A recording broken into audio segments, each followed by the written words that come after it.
This was happened recently since nauso sa TikTok yung mga comment patungkol sa mga video ng isang content creator na si Bianca Mollarca. For your information, Bianca Mallorca is one of the content creators sa Philippines which is tungkol sa mga creepy and horror experience at paniniwala ng mga Pilipino. Nagdadamit and makeup din siya as White Lady or any horror character na gusto niya to make her content creepier at nakakatakot.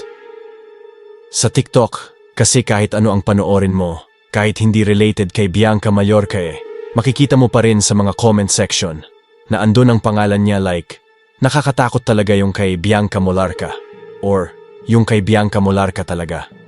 Kaya ang mga tao, including me, is na curious kung ano or sino siya. So, let's begin the story. Ako si Pia, Kuya Black, and I can say na super duper addict ako sa mga social media, especially TikTok and Facebook, na dumadating sa time na umaabot na ko ng madaling araw sa pag-scroll lang sa TikTok. There are many content creator talaga sa TikTok na makikitaan mo ng magagandang content and trend. Kaya minsan napapasabay na lang ako sa mga sayaw-sayaw na yan. One night after class is dumaan muna ako sa 7-Eleven para bumili ng midnight snack para may kakainin ako kasi alam ko na napuyatan na naman mamaya kaka-TikTok. Since Saturday naman kinabukasan and wala namang pasok. So ayon, fast forward, habang nakapila ako, may nakita akong isang grupo ng mga teenager, which is may pinag-uusapan sila na isang trend.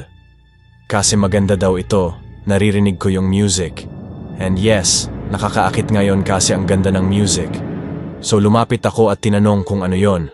Feeling close.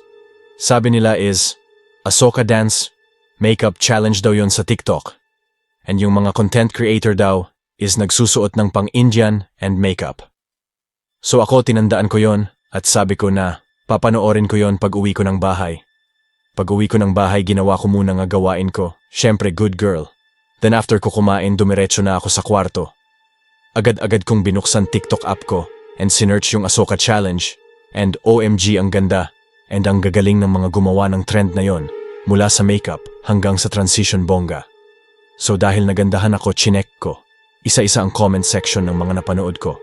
And every time na nagche-check ako, lagi na lang may nakalagay na Bianca Mallorca sa top comments. Hindi lang isa kundi madami sila na nagko-comment about Don. So sa sobrang naasar na ko kasi, imbes na about Ahsoka challenge, yung nasa comment section puro Bianca Mallorca and Andon. So napapindot na din ako sa comment na about Bianca Mallorca.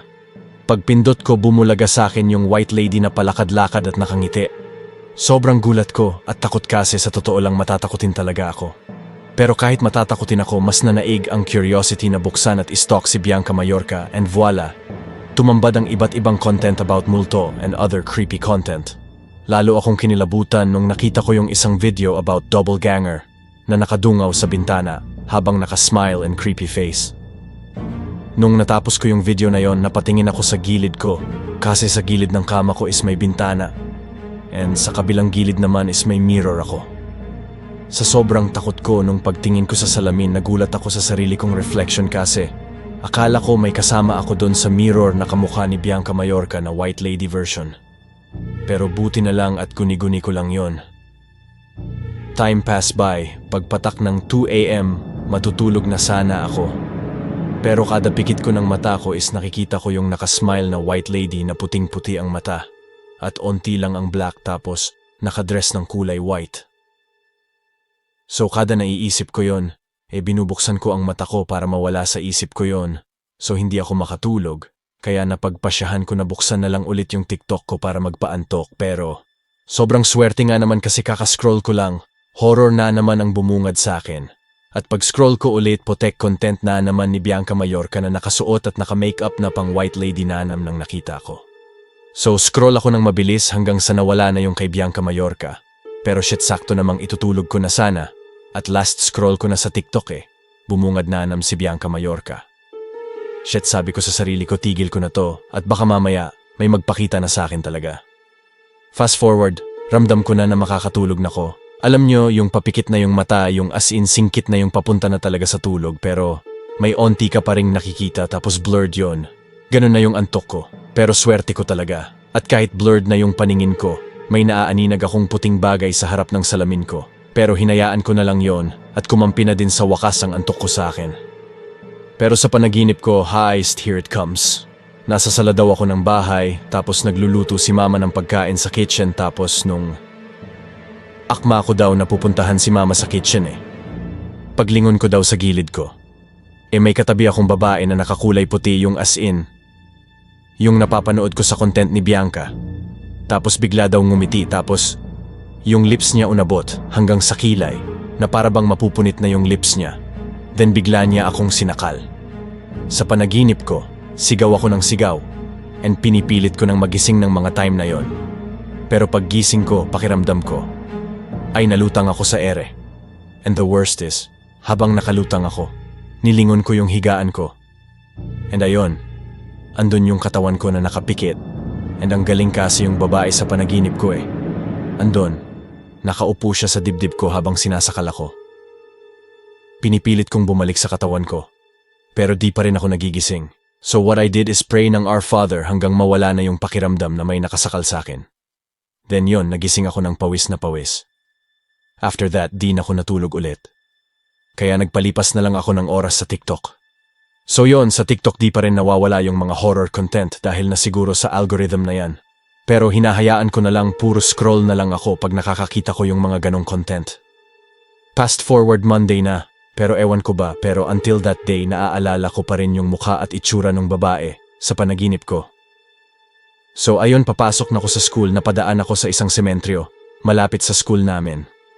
Palagpas na ako sa sementryo, naaninag ko sa peripheral vision ko dun sa nicho. May nakatayo na babae, and kulay puti na naman ang suot, parang sa panaginip ko. Kaya kumaripas ako ng takbo papasok sa school. Fast forward during my class, naiihi ako. So pumunta ako ng CR. Takot talaga ako pumunta sa CR namin sa school.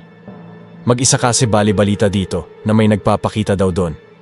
Na white lady, lalo na daw pag mag-isa ka na, andun at tanghaling tapat. Swerte ko talaga kasi tiyempo naman na 3 PM na. And no choice ako dahil nagklaklase kami, so mag-isa akong pupunta ng CR. Kahit takot ako pumunta pa rin ako kasi hindi ko na talaga kayang tiisin ni Hiko, so yon, nasa CR na ako. And guess what? Mag-isa ako doon. Pagpasok ko, wala naman akong naramdaman na kahit ano. Pero pag upo ko sa first cubicle, may biglang pumasok sa tabing cubicle, so ako si takot kaya binilisan ang pag-ihi. Maririnig mo talaga pag may pumapasok sa mga cubicle, lalo pag sa tabi mo. Then narinig ko na din na nag-flush yung cubicle na nasa tabi ko. Kaya medyo guminhawa yung pakiramdam ko kasi ang alam ko tao yon. So pagtapos ko umihi, lumabas na ako, pero hindi ko pa narinig na nagbukas ulit yung pinto ng katabi ko. So ang alam ko andun pa rin siya. Paglabas ko, nag-ayos muna ako and retouch sa may mirror area. Ang tagal ko nang andun. Pero napapansin ko na hindi pa rin lumalabas yung nasa tabi ko kanina. So ako si curious, sinilip ko yung sa baba ng cubicle para makita ko kung may tao. And laking gulat ko, walang paa ang andun. So kinatok ko yung pinto niya, pero pagkatok ko, bumukas na lang yung pinto ng cubicle. And pagtingin ko, wala na ngang andon, sobrang kaba ko na kasi, alam ko talaga na may pumasok doon at nag-flush pa nga. Sa sobrang takot ko, kinuha ko yung bag ko na nasa laboratory. Pero pagkuha ko at pagtingin ko sa salamin, may babaeng nakalutang sa taas sa may kisame ng cubicle, kung saan yung binuksan ko na akala ko may tao. Sa sobrang takot ko ay sumisigaw ako palabas ng CR. Paglabas ko ay nakita ako ng teacher ko sa isang subject at takang-taka dahil ba't daw ako nagsisigaw. So ayon, kwento ko sa kanya yung nangyari. After nun, pinunta ako ng teacher ko sa co-teacher niya na nagsiserve sa simbahan at ipinagdasal ako.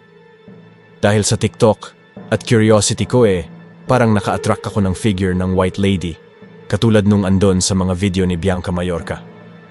Hindi ko po sinisiraan si Bianca or binabash yung mga content niya, namamangha nga din ako And natural lang naman na matakot, lalo na. At yun naman talaga yung ipinoportray ng mga videos niya.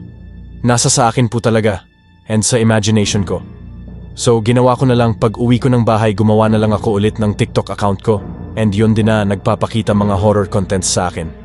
Ngayon, minsan-minsan na lang na napapansin ko na may parang nakatingin sa akin, lalo na pag nanonood ako sa TikTok.